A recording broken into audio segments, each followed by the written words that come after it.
All right, peace and much love. Zin Uru here. Welcome to the latest installment of Message from the Minista. This week's message from the Minista is titled, The Truth of Your Being. The Truth of Your Being.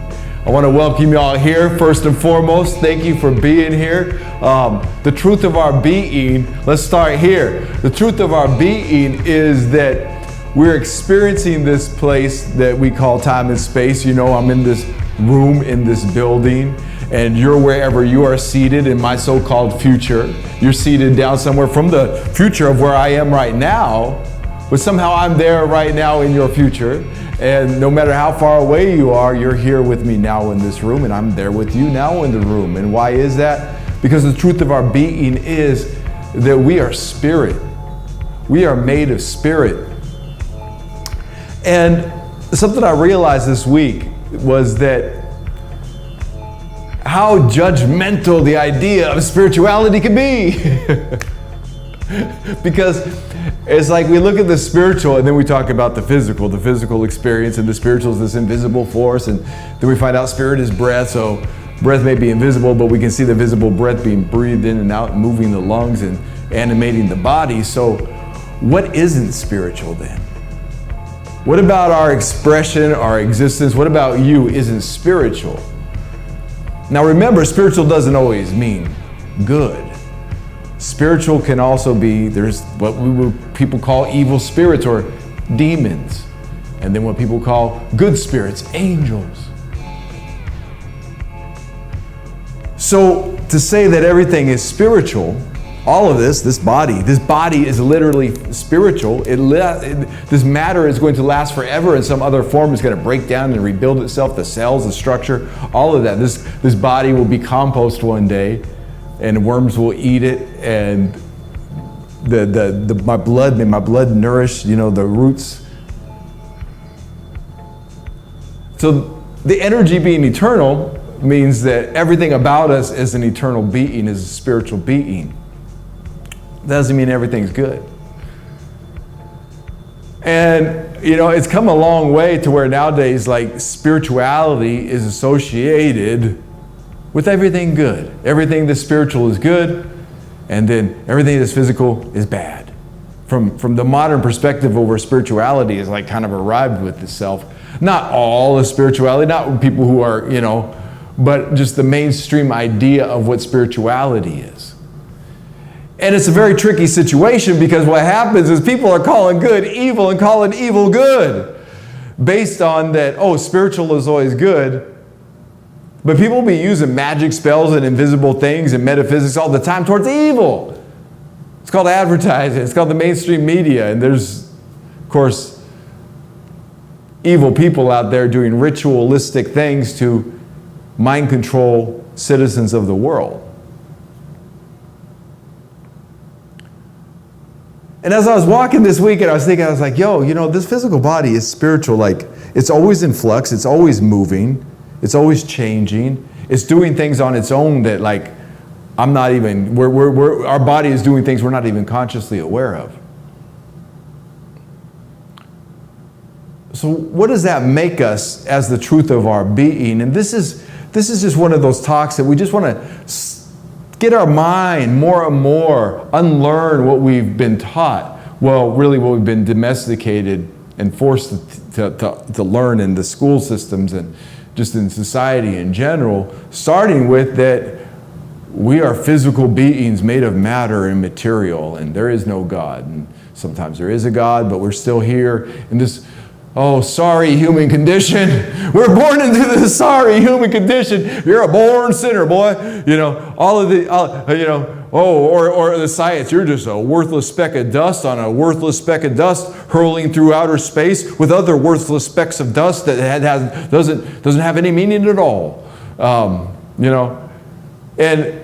Whatever the philosophy on life, or whatever the outlook on life, or the belief systems on life is somehow that this matter, this third dimensional being, this body that we inhabit, is somehow been conditioned that we look down upon it. We look down upon this body. We complain about it.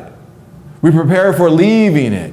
We're sad when people leave it. We love the experience of this body. So it's quite a paradox here, right? It's like we love it and we hate it at the same time. But what is it to hate? What is it to fear? What is it to loathe the human condition? See, we've been conditioned to think and judge how life presents itself to us. And then when we say we want this and life presents itself that way, we go, oh, life is so bad. Life is so hard. Life is so rough. I wanted that. But life is bringing me this. And what's really interesting is that when we're saying, I wanted that, but life brought me this. And we keep looking at that. But life brought us this to get to that sometimes. Not all the time, but sometimes you'll find that if your heart and what you want and what you're drawn towards, like that, is in alignment with what life wants for us, well, life will get us over here to help us get over there. You know, it's not a straight line like that. Because what is over there what is the difference between over there and over there? Over here and over there. What's the difference of it? Especially when it comes to like patience. I need more patience in my life. So I'm here and I want to get over there to get that patience. There's nowhere I go like it's a learned habit. It's a divine performance. It's something that the internal person does and then it gets expressed in the external world. So there's no straight line in infinity because everything exists all at once, right here, right now, in this time, in this space, and in this place. It's all existing right now.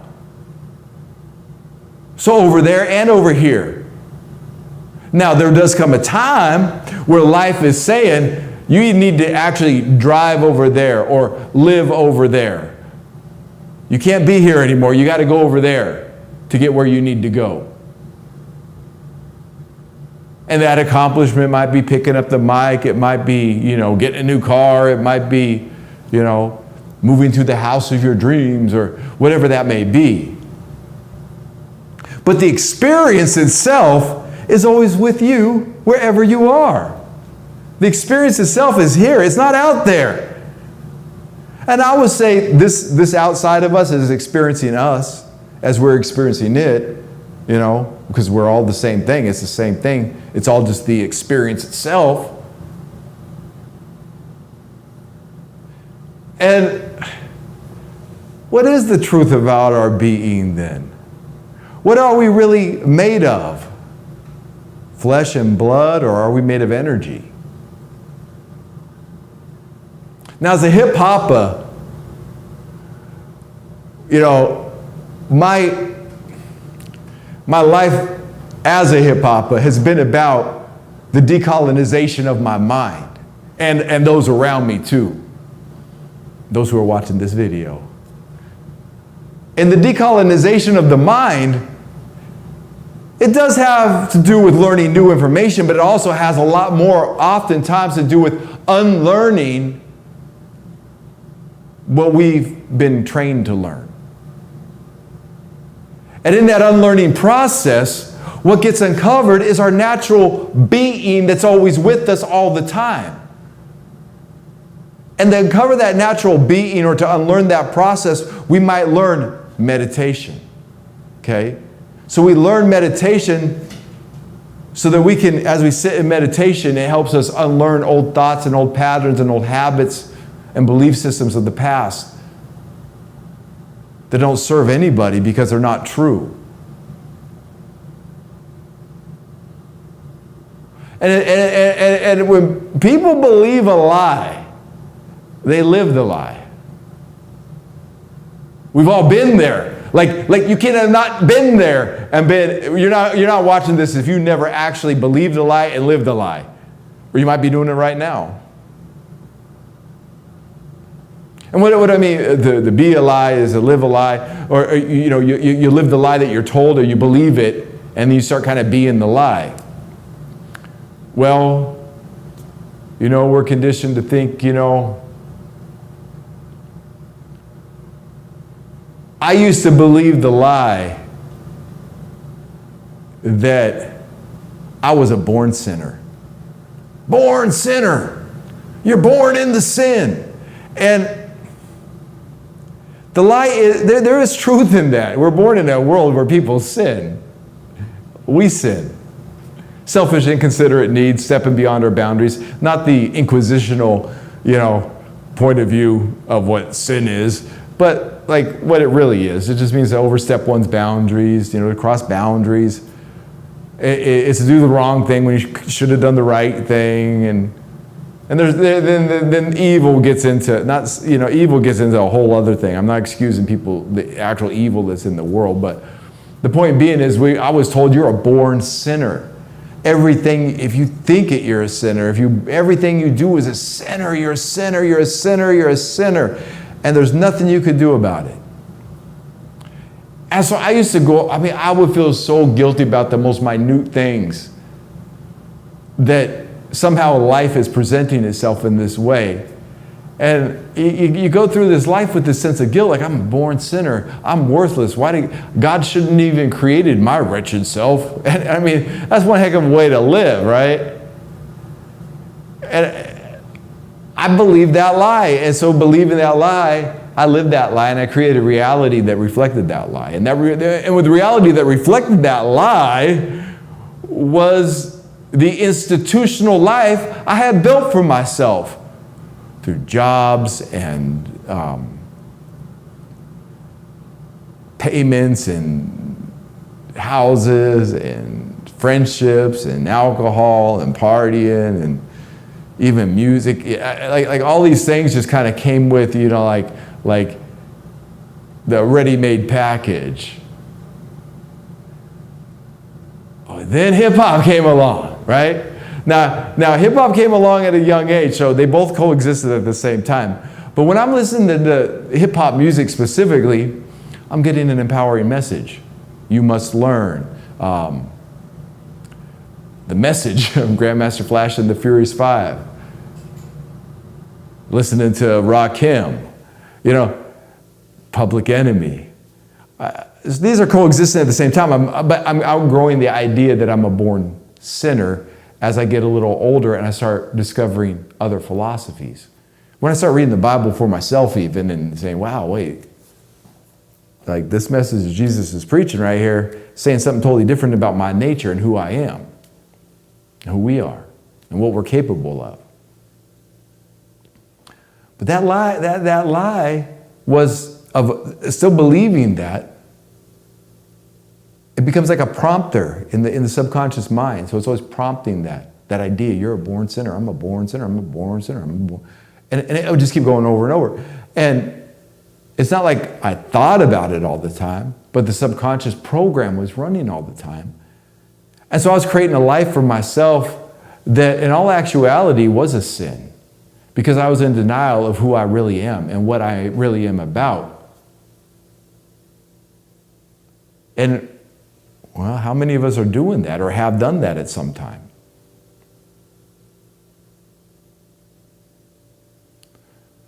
So I've got the hip-hop music coming along, but when I'm talking about hip-hop now is when my apprenticeship with the teacher began.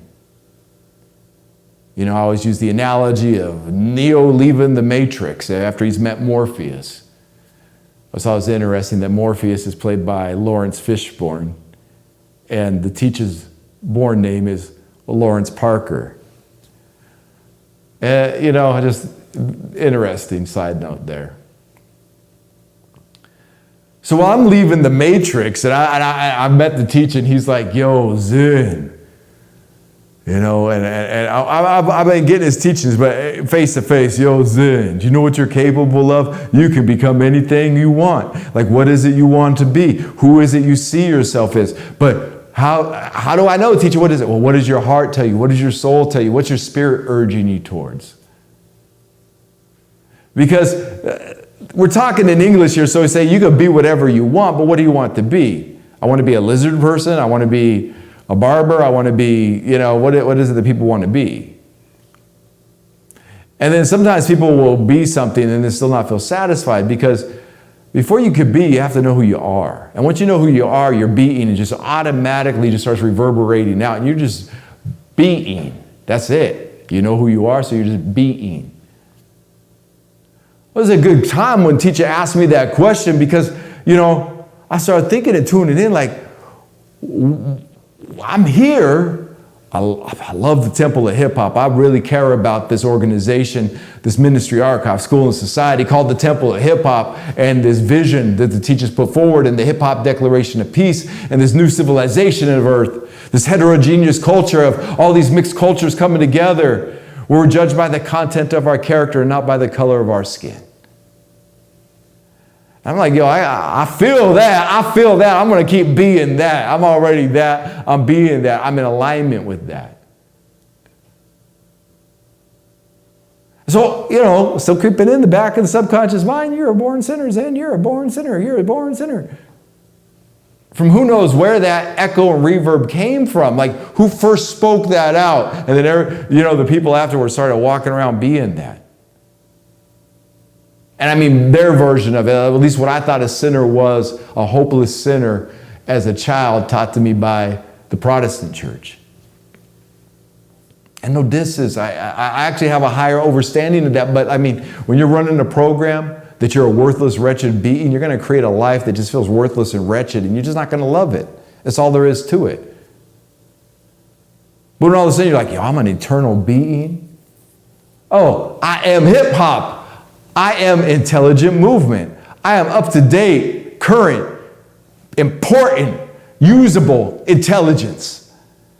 And that intelligence sparks me with that usable information and with that hip and up to date information about this time and this space that I'm in to move accordingly.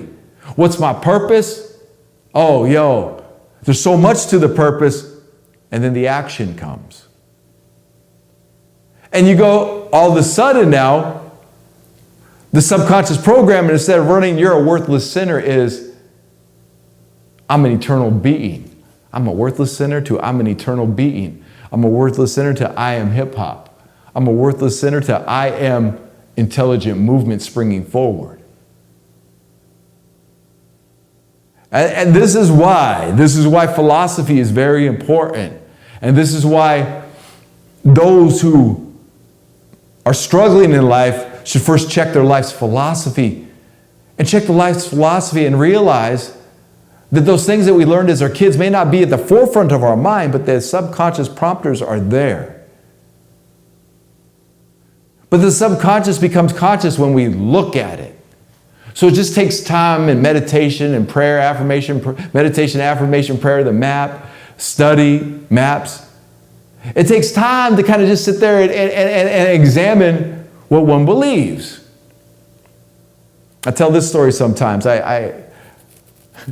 When I was little, I had a surgery when I was like 5 weeks old. I almost died. I crossed over, as a 5-week-old, before I even had language and thoughts. And I had universal language, but before I spoke this English and with this tongue and had these ideas and thoughts of what was going to be conditioned into me, I had crossed over as an infant. So there's always been that part. But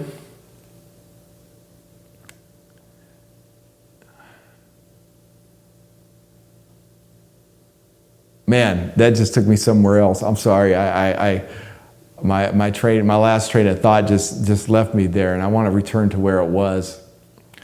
I was just tuning into that whole experience, right? And what that experience did was made me a very serious kid. I've always been kind of serious. I'm playful and have fun and humor, but like when you almost die as a kid, I saw things differerently. And I saw it happen to my son, and that's how I related it to my own experience, because my son, when he was 2.5 years old, was in a house fire. And it just burnt 30% of his body. He almost died. He was on life support. He was in a coma. But that little champion made it out. And when he made it out of the coma, they called him the miracle kid because he was out so fast from the coma. Well, his healing what they thought was going to take 9 months took 6 weeks. But I was feeding him the metaphysics and the prayer, and I'd sit by his bedside and just tell him, you're a champion. You're healing at a rapid rate. You have superhuman powers, superhuman abilities. You can hear me. I used to say these things to him because I knew just give him that empowering word. But I saw it in his eyes, the change in his eyes from just a regular kid as a 3-year-old to 2.5, 3 years old, to somebody who survived death at a young age. And he had this hawk eye, this eagle eye vision where he'd just be like, and he got very observant and he was playful and serious, but in a different way. He appreciated life differently. And I didn't really I saw my own self reflected in that I crossed over. I almost died. I was knocking on death's door. And my grandfather and my mother prayed me back. So what happened was I was called the worried little old man. My grandma, my mom, they thought it was cute. I just always had this worried look on my face. And then I remember my grandma telling me as a little kid, like, you're just a worry wart. Oh, you're just a worry wart. You're just a worry wart. So as a little kid, I started carrying that program around. I'm a worry wart. I'm a worry wart. Whatever that's supposed to be, meaning that I worry all the time. And I did. I believed that. I held that subconscious idea in my prompters in the subconscious, and so I would worry. And these are just two examples of something we could be carrying with us. And I'm only speaking from my personal self, but what are the other examples people are carrying with them about their beliefs in their subconscious mind?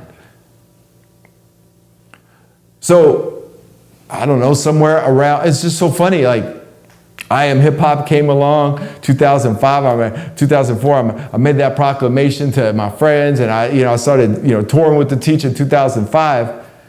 Sometime, I'd say around 2010, 5 years later, I was down in Los Angeles. We were doing some shows. We had a Temple of Hip Hop teachings that we were doing at the Pico Youth and Family Center. And I was just meditating, right? And all of a sudden that I remembered that day, my grandma, I just had that cognitive, like, I was thinking about, I was worrying, right? And in the gospel of hip-hop, we teach worry is just the denial of God.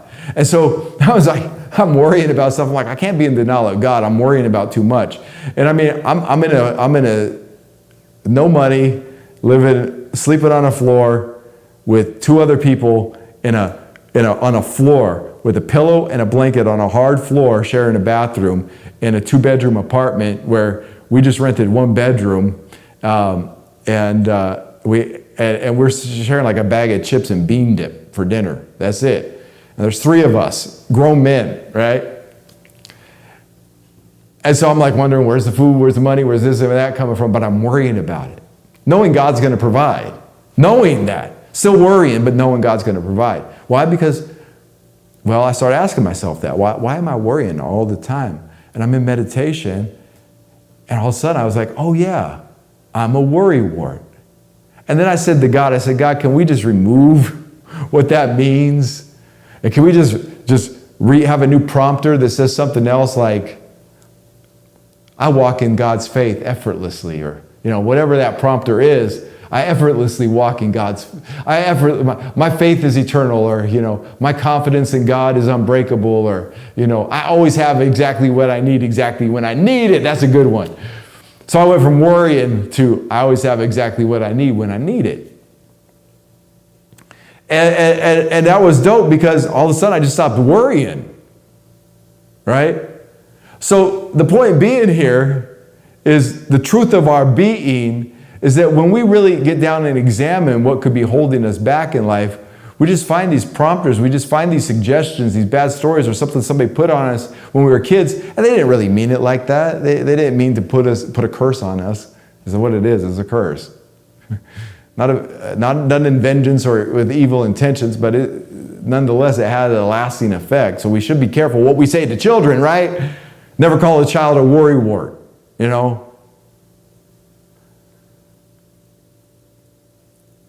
But as we get to be adults, we can take those old programs, discover what they are, what's holding us back, and redefine us. Redefine our reality. Instead of I'm a worrywart, I have everything I need exactly when I need it. That's a great program to run, because you find you just always have exactly what you need when you need it. I'm a sinner to I am intelligent movement springing forward. Ooh, that's a big one too. So the nature of our being right there just shows us that just even a thought can change our entire reality. Going from worrying to being confident in everything I do. Just confidence. I'm confident in my mistakes because I know I'm going to learn from the mistake and just turn it to wisdom.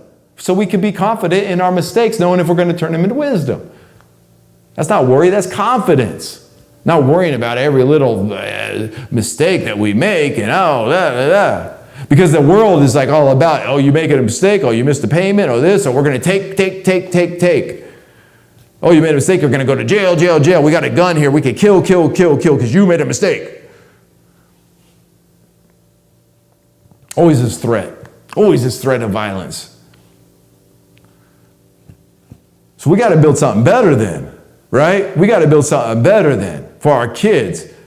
We send them to public schools. I don't know how many insane ideas I got from kids at public school whose parents gave them insane ideas. I mean bad shit too. Where do you think perversion comes from? Public schools. That's where it comes from. It might come from a home life. But if you've got a healthy home life and a healthy family life, where do you think kids get perverted at? Then at school. That's not the idea of school itself. It's the actual reality of the public school systems, especially here in the United States of America, and what they're conditioning people to be based on their doctrine and their philosophy and their handlers and those overlords. And the banking and the school and the economy and the technology and the media and the pharmaceutical, it's all owned by the same people. It's all their one agenda. But we run around thinking it's all different, huh? Oh, Zin, that's a conspiracy theory. No, it's not. This is factology. These are facts. These are facts. The same people who don't heal, but create a business monopoly through pharmaceutical and the medical industry to just keep making people sicker and sicker and sicker are the same people who own the media, are the same people who run the government and own your politicians, are the same people who own the technology companies and the surveillances and the face. It's the same people. So don't tell me nothing. If you don't know the nature of your true being, you're blind because they gave it to you. But I'll tell you what. Let no man separate what God has joined together. And what has God joined together? Our true nature and our true being. It's eternal. It's here with us right here and right now. So they can condition us with their lies. But God in an instant can wake you up and wake us up and wake us all up. But we got to participate in our own rescue. We have to participate in the easing of our own suffering. We have to participate actively in our healing and our learning. That's intelligent movement. That's hip hop right there. So what is the truth of your being? The truth of your being is you are God's son. You are God's daughter. You are the very living vibrational frequency of God. That's it. That's the truth of our being. There's no other truth than that. That's the only truth. And then there's the lie. And lie by its very nature doesn't exist, but it creates. And so we create a haphazard life when we believe they're a lie until we step into the fullness of the nature that God created us as. And it's inescapable. You can't escape it. No matter how much they try, this is inescapable. No matter how hard they try, hip-hop is reborn in the South Bronx, or in the Bronx in 1973 amongst a war zone and rubble and poverty and violence and murder and death and overdose and oppression, systematic oppression. God is just born out of that. Freedom is just born out of that. But see, here's the thing now. This is where responsibility comes in, because God rescues people, and then people go back to doing the dumb shit that this system told them, even though they know there's a living reality of God. And I don't know how everybody else deals with it, but I know this, with the living reality of God, like that's all you see. It's just all you are. That world doesn't even become a temptation anymore. You can be aware of it, because you should be aware of it, especially if you're, a guide upon the path for others. You got to be aware of what they're being conditioned to believe and think, but you don't have to become what they believe. Not about themselves or about you.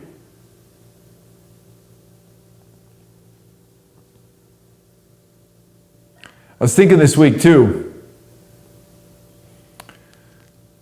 that most people don't want to hear that it's going to take 10 years to break themselves free from the matrix, or don't want to hear that it's going to be 10 years to master a craft, or 10 years to master something. And it's very interesting, because it turns a lot of people away from the path. Because this system's telling them that you can have everything you want in 5 minutes, or just buy a book and you're an ascended master, or go to this retreat, or, buy this car and this car will put you in your Zen space, even though you're paying $600 a month for it. Don't worry about that. And we're making a ton of money off of it, but don't worry about that. This car advertisement has told you that if you buy this Lincoln, you'll be as cool as Matthew McConaughey. And that's all you need to be. It's instant gratification. So you go from instant gratification to, I got to spend 10 years dedicated to something. I got to spend 10 solid years working towards something to really be it. And it's funny, because you are it the moment you say you're it and you start working towards it. Like, I'm an MC. Well, then you're an MC as soon as you say it, and then you start rapping about it. And you keep going on it, and yeah, it might take 10 years, but in that 10 years time, you're doing the MC and you're being it. So that's the side to really look at. It is instant. It's just not instant gratification. Because anything that's worth anything takes time to build. Anything of any value takes time to learn. This is where wisdom comes in. This is where the fruits of the Spirit come in. This is where a divine performance comes in. It takes time to put it to use to really reap the harvest. You plant the garden, you water it, you care for it. Let God take care of it with the sun and the moon and the stars and the earth, and then it grows, and you cultivate, and then you harvest. And then you do it again. It takes time. There's a process to it. And there was an old Zen one I was thinking about too with that, where a Zen student comes to a Zen master. He says, he wants to be a student. He hasn't started on the path yet. And so he says to the Zen master, he says, "Master, how long will it take me to master Zen if I dedicate my life to it?" The Zen master thought for a second, looked at him and said, "It'll take 10 years. The student said, 10 years? Well, master, what if I work twice as hard? How long would it take then?" Zen master looked at him and said, "If you work twice as hard at mastering Zen, it will then take you 20 years. And the student became enlightened at that moment. He started on his path of Zen. See, people want work harder, work harder, work harder, and then it's taken twice as long.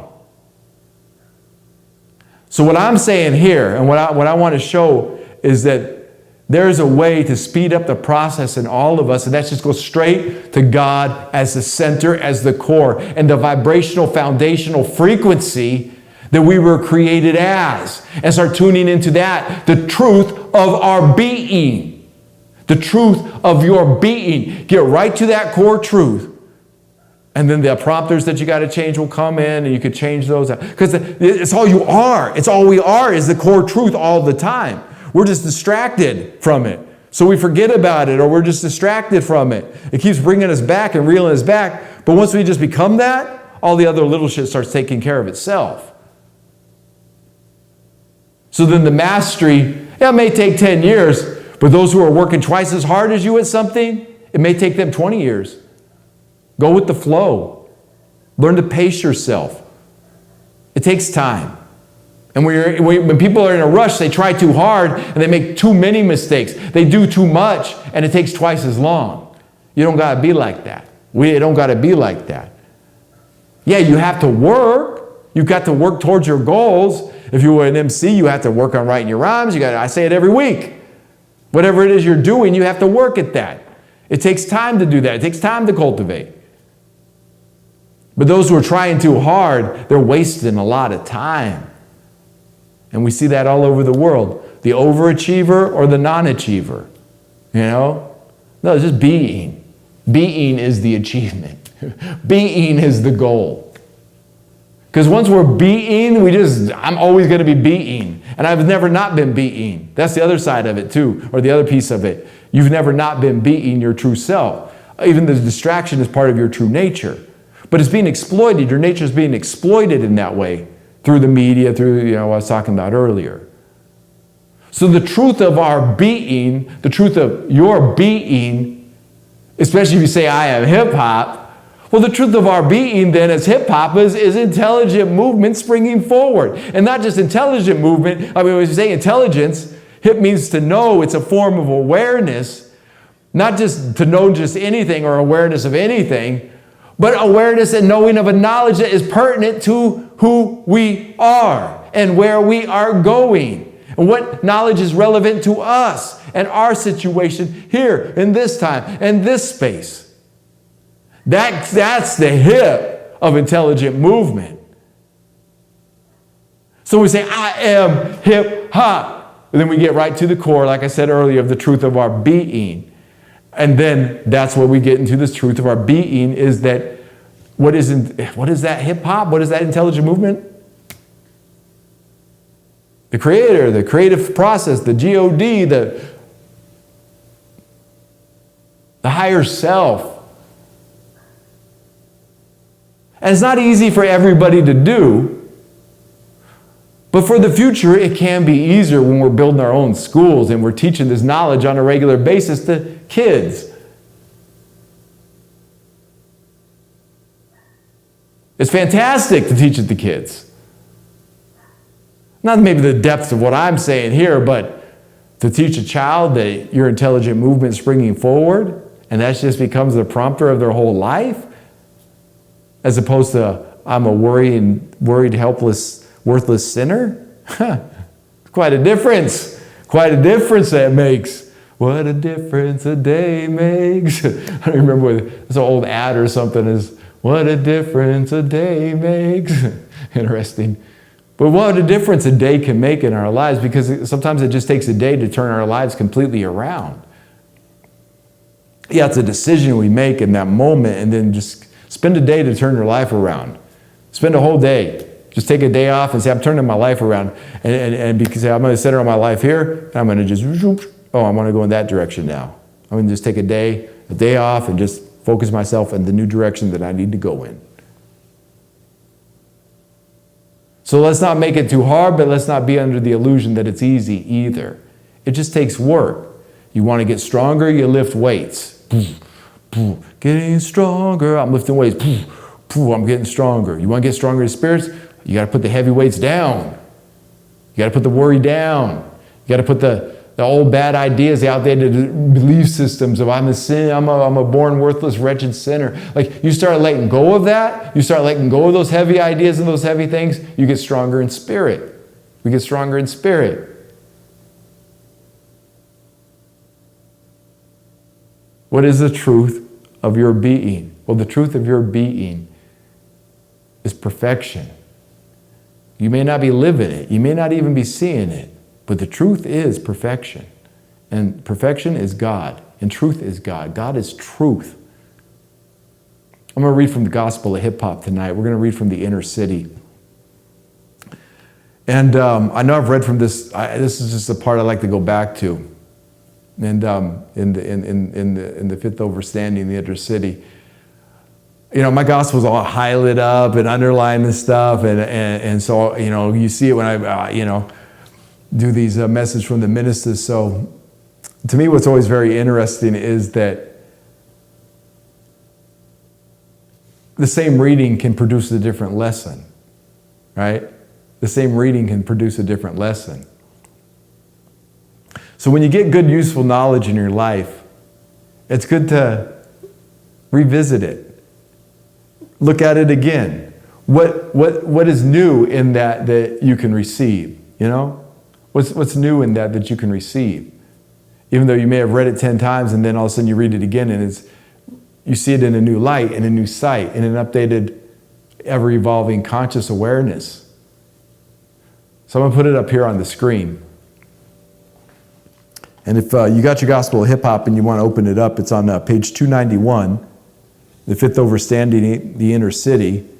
We're going to be reading paragraphs 52 to 69. And, oh, yes. And you know, the Gospel of Hip Hop was written by the teacher, KRS-One, and presented to the Temple of Hip Hop.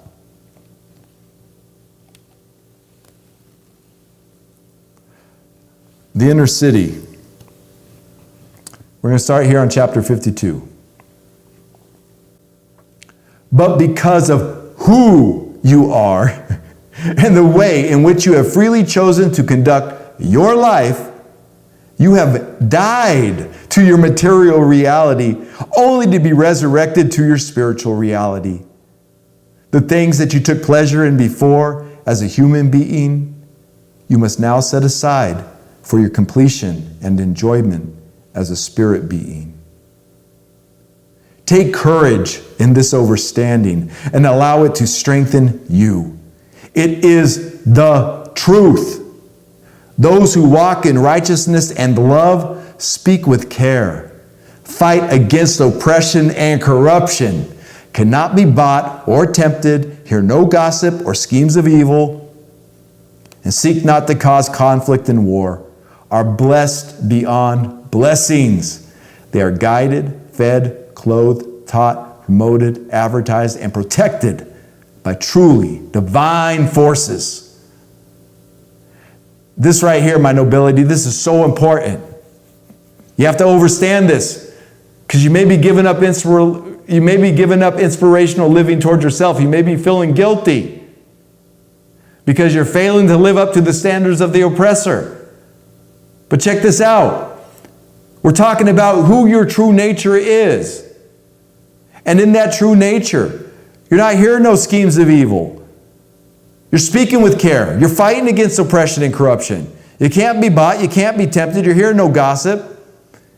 And you seek not to cause war and harm. So you're walking this spiritual path. And this right here, chapter 54, this is why the world doesn't work for you. This is why the world doesn't validate you and why you cannot seem to succeed in conventional styles of living. You are simply not of the world. Your home is the inner city, and your frustrations come from you wanting the pleasures, securities, and validations of the world as a human being. Yet you are clearly a spirit being operating in a habitual spiritual reality, but in the material world. The issue is that you must finally decide to make up your mind. You must actually make your mind. For it is you, the spirit, that makes up your mind. And the mind then goes on to create the physical body and life circumstances. Now the question is, are you going to live and be moved by your inner city reality? Or are you going to live and be moved by your outer city environment? Which has more value to you? Which one brings you peace? At some point in your training, you must finally accept the spiritual life and its powers and cease trying to live two lives in two opposing realities, one spiritual and mystical, and the other material and worldly. You should repeat to yourself, I am a resident of God's spiritual inner city. I prefer to walk with God in the realm of the Spirit. I have freely chosen God over the world, and I am content with my choice. Say all of this to yourself over and over again. I am content with my free choice. I am content with God's presence. Spiritual awareness is more important to me than the temporary sensations of the world. At some point in your training, you will be surrounded by fearful, desperate, doubtful people, most of which will be your closest associates, even members of your own family. But do not be depressed by this. They are there to help you build your strength. Humble yourself and perform listening. This will be one of your greatest challenges. For when you are surrounded by the fears and doubts of others, it means that it is time for you to exercise the faith and principles that govern your life. Often it is your compassion that opens your heart to suffering people. However, you cannot become them because you are not them. Perform listening, knowing that the fearful and the doubtful cannot do what you do, nor can they see what you see. They have not done the work to arrive at your level of spiritual skill. Perform patience. In truth, your random acts of righteousness and love had led you towards the realm of heaven, which we call the inner city. Just don't doubt who you are. Don't give up on yourself. Don't abort the birth of the divine you. Remember, those who are born to comprehend the mysteries of God have no choice in their comprehension. God is in their blood. Research the VMAT2 gene, VMAT-2 gene, the God gene. God is in their blood. Even when they do not want to see, they see. Even when they do not want to hear, they hear. Even when they do not want to know, they know. And you must be clear with this. You may be surrounded right now by people who are confident and sure of their fears and doubts. But you cannot make their fears and doubts your fears and doubts. Don't make other people's problems your problems. Now check this out. Always seek to help wherever and whenever you can, but as sure and confident as they are in their fears and doubts, you must be just as sure and confident in your faith and principles. Others seem to live their lives doing any unrighteous thing they desire, while those who are born for spiritual comprehension and leadership lack the skills for unrighteous living. Those who are born for righteousness will continually fail at unrighteousness, while those who are born for unrighteousness will continually fail at righteousness. For the righteous have no choice but to be righteous, while the unrighteous limit their decisions to unrighteousness. You cannot try to be righteous. You either are or you are not. Likewise, those who are hip-hop really have no choice in their hip-hop identity. It is simply who they are. Therefore, let us accept ourselves, and in doing so, accept the powers that come with the acceptance of ourselves. You cannot try to be hip-hop. You either are or you are not. The same principle is applied to spiritual living. You either are of the Spirit or you are not. And again, the free choice is always yours. God is a privilege, not a right. And again, this gospel for hip-hop is not a new spiritual idea. It is a confirmation of the spiritual ideas hip-hoppers already hold. For the unrighteous are called into the world, while the righteous are called out of the world. You will know if you are called out of the world simply by your failure to succeed in the world.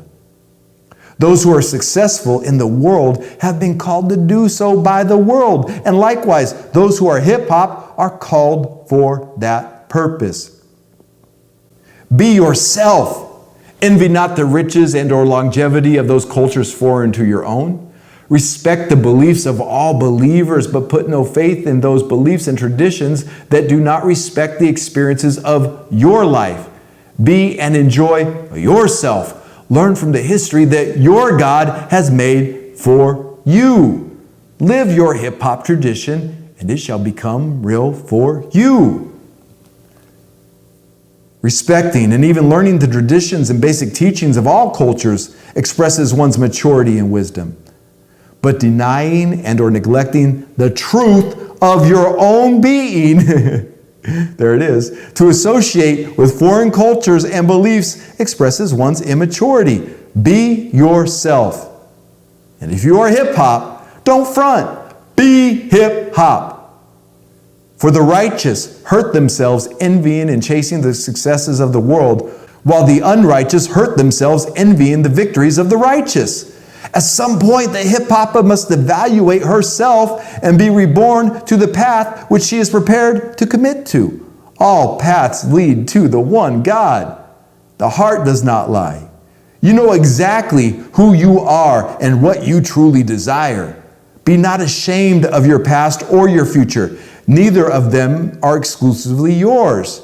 Your life experiences were and still are necessary for you to have arrived at this very moment. And here you are, blessed beyond any blessing. Through practice, you shall acquire that sensitive sight that sees the exactness of God. Beyond rational explanation, you must learn to trust in divine intelligence and the timely alignments that come with such a trust. God speaks to you in this way, so pay close attention and be guided.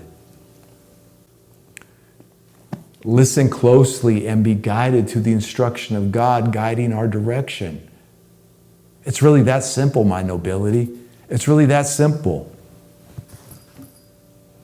Now, I toured with a teacher for many years, and I learned from him. I still learn from him firsthand or through the gospel of hip-hop. But so did a lot of people. I'm not judging nobody where they're at. I don't say, but I know that because I put that to use and I decided to put God first, as the teacher was like, Joe Zin. And it's an old concept. I heard put God first. But really, knowing God on a deeper level and putting God first in everything, including our thoughts, including our decisions, including our words, our energies, our emotions, putting God first in those, we start seeing the exactness and the precision of God in such a way that is undeniable. There is literally nothing that can convince me that there is no God, that God isn't real. Why? Because I've experienced it. I have first-hand subjective experience of God every day, every hour, every minute, every moment. I could just, right now, just tune into God.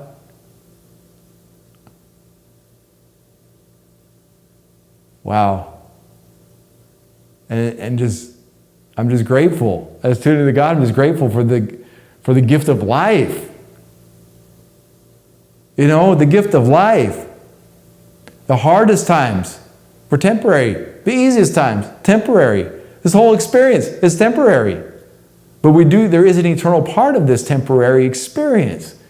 And a lot of that, most of it, the eternal part, is the lessons we learn while we're here. Those spiritual lessons. And we go kind of back to the beginning of this talk where it's like,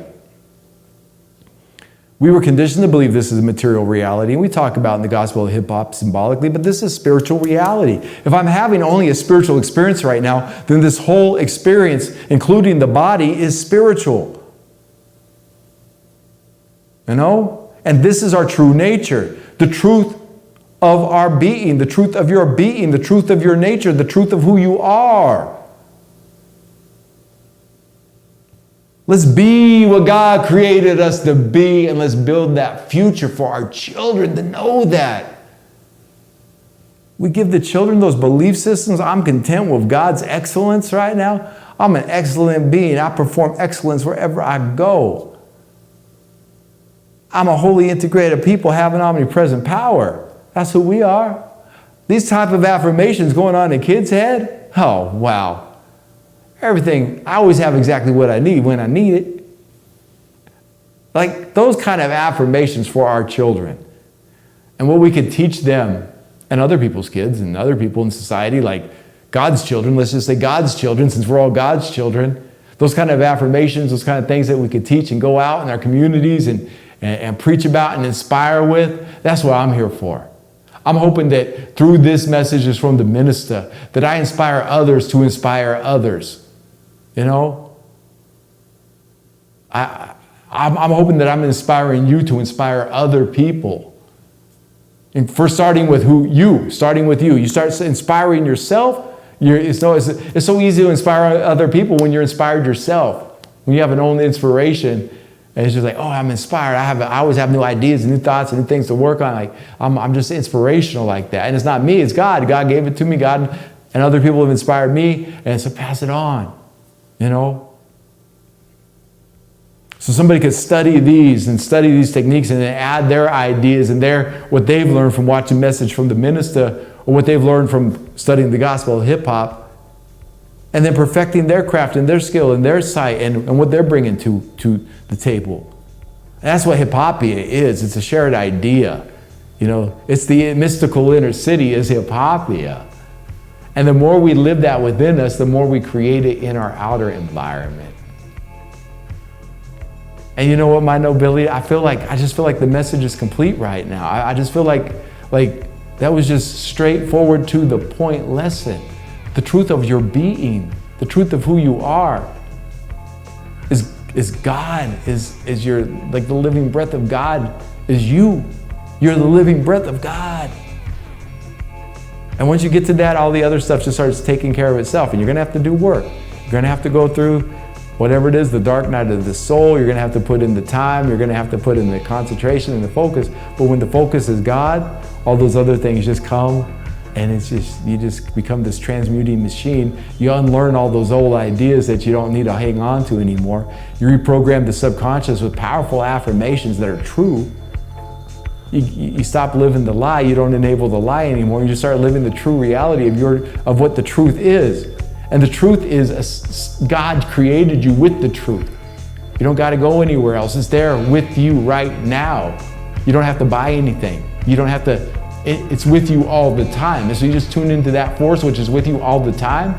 If you're in prison, it's with you. If you're at the DMV, it's with you. If you're at home, it's with you. If you're in school, it's with you. If you're at the job, it's with you. Wherever you're at, it's with you.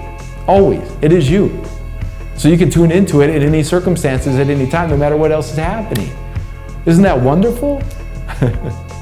So, peace and much love to my nobility out there. May your week be filled with a warm heart. May your life be full of peace and prosperity. May you experience uninterrupted health, love, awareness, and wealth. I am hip-hop. You are hip-hop. We are hip-hop. And there it is. Hip